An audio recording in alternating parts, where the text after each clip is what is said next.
ایک تو مسئلہ ہے حمار دو طرح کے ہوتے ہیں. حمار کہتے ہیں گدھے کو عربک میں. ایک حمار وحشی کہلاتا ہے، ایک حمار اہلی کہلاتا ہے. حمار اہلی کا مطلب جو پالتو گدھے ہوتے ہیں گھروں کے اندر، اور حمار وحشی جو جنگلی گدھے ہوتے ہیں، جنگل کے اندر ہوتے ہیں.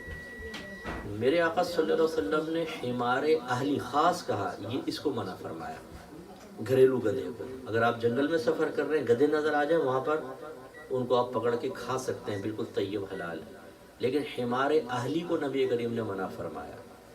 بلکہ غزوہ خیبر جب ہوا نا، تو سرکار پہنچے تو آپ نے دیکھا ہانڈیوں میں کچھ پک رہا تھا.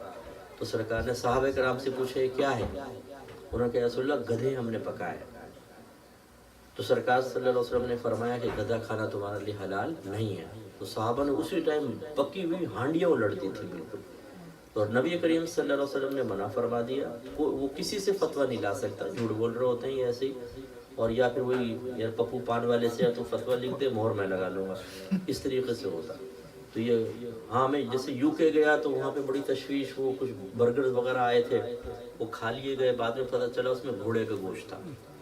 تو اب وہ ایک بحث چل پڑی.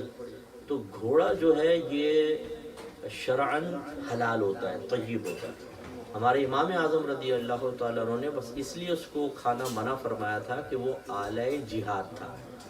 تو امام اعظم نے اس کے کھانے کے ناجائز ہونے کا فتویٰ اس لیے دیا کہ اگر اس کو کھانا شروع کر دیں گے تو آلۂ جہاد ختم ہو جائے گا اور جہاد میں پرابلم ہوگی.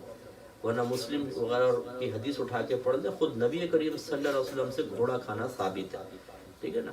تو اس لیے گھوڑا حلال ہے، لیکن وہ ہو اصلی نسل کا، کراس بریڈ نہ ہو. سمجھ رہے نا؟ کراس بریڈ نہ ہو، بالکل خالصتاً گھوڑا ہو تو اس کا گوشت بالکل طیب اور حلال ہے. اگرچہ ہمارے یہاں اس کا رواج نہیں ہے، لیکن گدھے کو تو سرکار نے خود منع فرما دیا، تو اس کے جواز نہیں ہو سکتا.